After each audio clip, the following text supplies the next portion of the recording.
Hey Ma, do you know what bursts my bubble? What bursts your bubble, Andrew? How I don't get much money on disability and you're in control of my finances. I'm not in control of your finances. If you want the money that you get, I'll give it to you.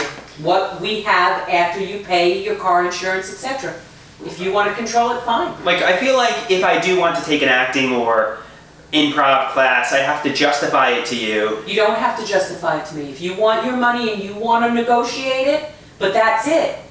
I'm just trying to make sure that you don't overspend it so then you don't run out, you can't do anything the last week of the month. You were saying, you want to do it? Fine. You were saying earlier, though, if let's say hypothetically I took this acting class, which was about $150. Right. You said I wouldn't have money to go out and socialize with my support group friends because... No, I did not say that. I did not say that. I said, if we didn't have those extra checks that came in this past month, that would be the case. You would have to try to cut back in different areas. You have to look at what you have and cut back in different areas, like maybe not buy as many Starbucks. Now, speaking of that, I actually came to that realization. If I don't buy Starbucks, I'll save $5 every day. That's $25 a week. Right. No, more.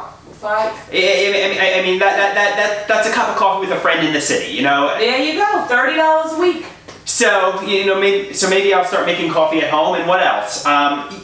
Basically, I need to remind myself.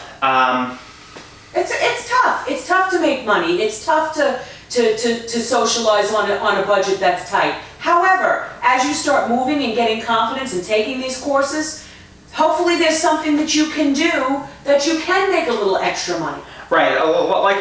According to somebody, my psychiatrist says my chains are internal, not maternal, and I mean that might be true because I do in a way kind of do feel socially anxious and agoraphobic about taking these courses. So okay, I kind of feel like a defective and damaged person. So but that's in here. That's mental, and I need to overcome that insecurity. So for example, when I go to support groups and recovery groups with friends that I know, it's all right. I feel like I'm around good company. But let's say I went into an acting course and. All right, so the first one is not that much money. If you go in there and you absolutely hate it and you feel you're not ready, then you try. And if it really bothers you, then you don't do it. That's why you've got to start slow. Start slow. Right. And I don't take action. So and right now you're giving me permission. You're pretty much saying to me, you can take this course, right? Absolutely. And there's enough this month. However, you're saving to have extra money to do socialization. For the week, you want to be in total control at the beginning of the month of your money? Fine, but you've got to document what you spent and make yourself a budget, a spreadsheet. Everybody does that. Everybody does that. They make themselves a budget in a spreadsheet. But being on top of that and doing that means you got to go to the bank, you got to get money when you need it, put money in when you don't need it. Well, according to my psychopharmacologist, he was saying that, and I did the bottles today, I washed my dishes. Exactly. So he said even though, it's like a metaphor. It's like even though, doing my dishes is not a big thing because I'm capable of doing it and you doing it is easier, these things add up. So, take the small steps, start doing your dishes. Okay, all right, and what we'll do is next month we'll go to the bank and we'll change everything over and we'll get a little desk, make a little spreadsheet, and you will keep track. So when you're getting close to the end of the funds, so you don't go out in Chinatown or you don't go out into the expensive areas of the city, you eat something local and you eat something cheaper. And even when I do go out, I am a good boy, according to my friends, because if they get alcohol, I'll get water to save money. My friend bought me a movie ticket. I was saying, I can't afford Hot Pot to buy a movie ticket, so she actually bought my movie ticket for me. Alcohol is unhealthy anyway. No, I'm not saying that was just alcohol is expensive. I'm not saying expensive and unhealthy. Or like a virgin alcohol I was talking about. Oh, a virgin. A virgin margarita or a virgin pina colada is fun. But Manhattan is probably the most expensive place in the country to socialize. Right. So. Yeah, we got to get to the point where we're making a few extra bucks. Right. And I know you were saying earlier today, work collecting bottles, work, at a supermarket, work, taking care. I did it all. I cleaned office buildings. Right. I cleaned bathrooms as an extra job when you were young. That's what I did while I was going to school and while I was taking. I was never below making money, ever. I mean, it didn't matter what it was. I needed to feed my kids. And don't compare myself to other people. I mean, Don't compare yourself to other people. No, I shouldn't. No. Because I'm 32. No. I'm 32 years old, and I might be like, well, I'm above working at a supermarket, but I would be taking that supermarket money and taking an acting class with it or an improv class with my dream of becoming an actor someday. And you're putting yourself. And you're in Manhattan, okay? The support center. If they could offer you something where you're doing something with some of your other great talents that you learned from college and helping people negotiate through steps, and you're making a few bucks, meanwhile you're going out and you're going to an acting class, which is your dream. This might be their dream to see marketing or media, whatever. You can help them with that and help them through and help them introduce them to people where you're kind of the ambassador to the place. That could be something that you do part-time. And then the rest of the time, you go to your course and you keep trying to stoke your dream. And one, last but not least, I kind of feel like I wasted a lot of time, and when I do hatch from the cocoon and become butterfly, I might, be really sad about the lost time, because... But you know what?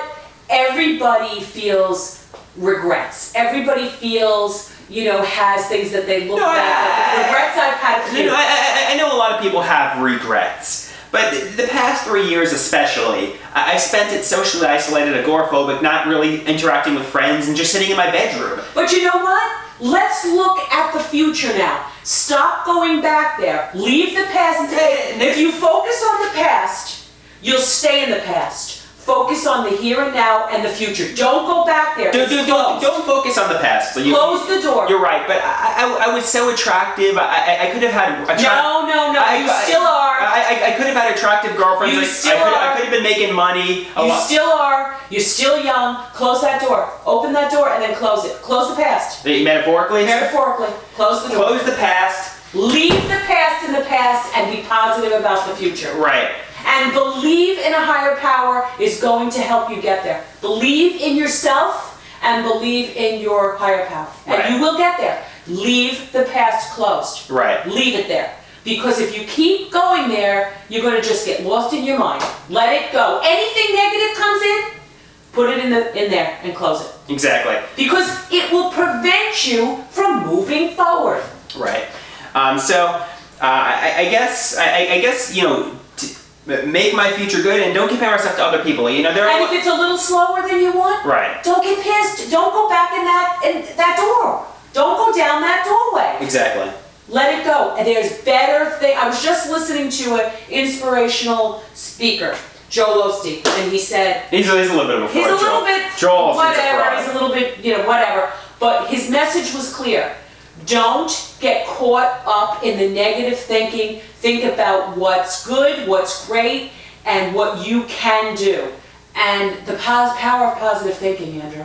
The power, and it doesn't matter what was crappy in the past. It doesn't matter. Let it go. Changing topics. Do you ever feel like when I was socially isolated and agoraphobic, not really having any friends, I kind of felt like my CBT psychiatrists and therapists were my best friend. I mean, obviously they were very professional, but I talked to a friend at a support group and she felt the same way. I mean, but now she's out with people and she's like, wow, this is what friendship is. Now I have real friends in the real world, yep. And it's kind of like, wow, how could I? Why was my therapist? You know what I mean? Because you know what, you needed it at that time. Now you know what it's like to get out, to mingle with people. But it's also good to have professional support because I once said, jokingly, that my mom should pay my friend from years ago as my therapist because he liked to behave like my therapist. But that, he's not a trained professional. No. That would only get me into bad situation.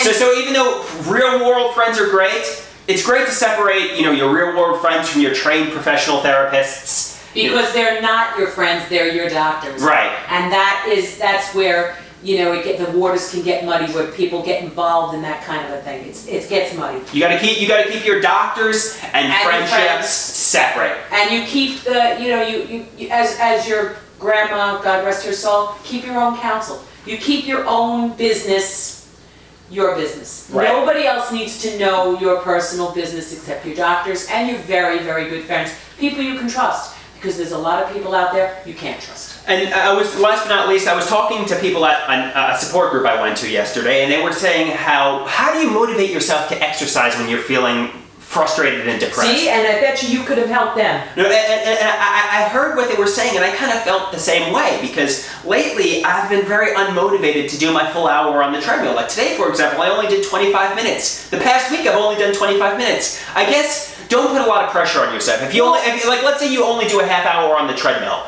consider that a success. Don't be like, I have to do the hour. This is what you're saying is true in all areas. In Weight Watchers, they say, if you have a cheat moment, well, not even call it a cheat. You indulge. You do something that you didn't exercise and you had fudge. Let's say you do something like that. Don't look at it as a negative. Look at it as I treated myself. Right. So if you have a day where you walked in the city and you didn't work out on the treadmill, I treated myself. Right. Do a day off. Then you'll continue to be healthy. They said if you don't do that, then you'll get depressed, you'll get unmotivated, and you'll have less energy. And they also said exercising with friends, listening to music is another thing that helps. Happy, endorphins, right. happy. And that is. And lots of friends. Pull everybody that you can in and help everybody. Like when I sit home all day, I find I'm in bad mental health. When I go out to the city with friends. But everybody's like that. You're not unique.